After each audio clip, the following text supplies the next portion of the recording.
What's up? It's Jaren again. Today we are making a DIY kaleidoscope out of a toilet paper tube, so let's get to it.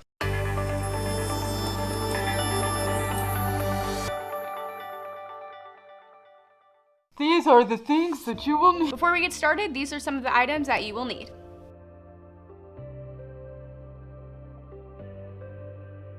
Okay, so the basic idea behind a kaleidoscope is it uses mirrors to bounce light off in different directions, and this creates a really cool pattern, optical illusion.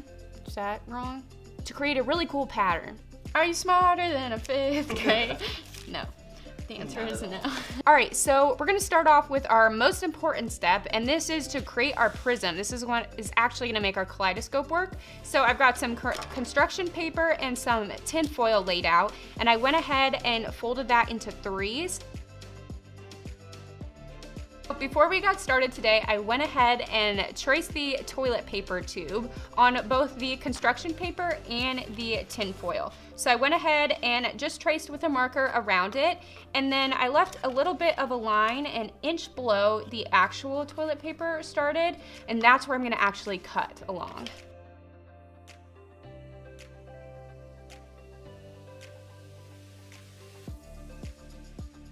All right, so you're gonna go ahead and use 3 pieces of your cutout construction paper and 3 pieces of the cutout foil. And then the next step is going to be gluing your tin foil to the paper. So you should end up with 3 pieces like that.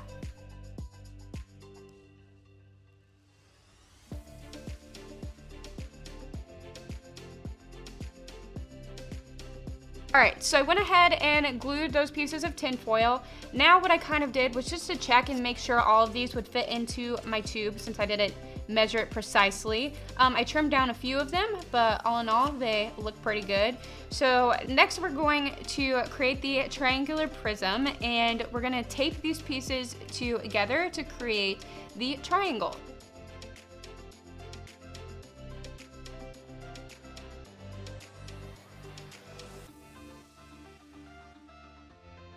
So here is our finished prism. Looks pretty good. So I'm gonna go ahead and set this off to the side now.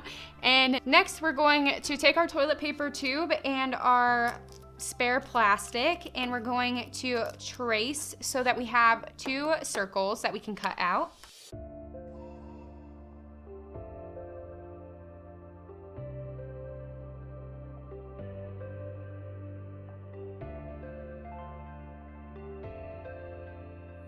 Ahead and added my prism into the tube, and then I went ahead and added one of the plastic circles in as well, and then I kind of taped it in there to secure it a little bit so that the beads don't fall through when we add them.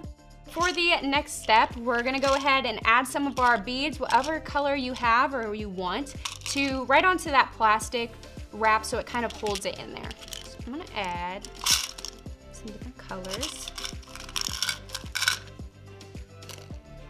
This is gonna be so cute. I went ahead and added my beads. So the next step is going to be to add the other plastic circle right on top. So it shouldn't really be resting on the beads. There should be a little bit of a space for the beads to move around. Okay, if you wanna make it a little bit easier on yourself too, instead of using your plastic circle, you can use some of the leftover plastic just to place on top and then use a rubber band or just tape around it.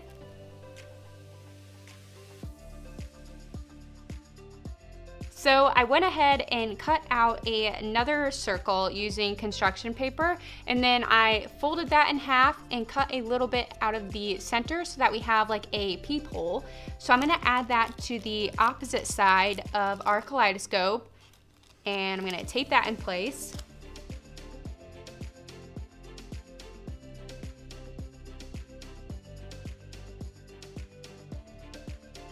Guys, so after you've got your little peephole attached, your kaleidoscope is essentially done. The next step, really, and the final step, is to accessorize your kaleidoscope however you want. I would recommend wrapping some construction paper around it, painting it, adding some stickers. Here at Big Brothers Big Sisters, we just wrapped some tape around it. But it turned out pretty good. It actually works, so it's really cool. It's a nice little thing to have, and the science behind it is really cool as well.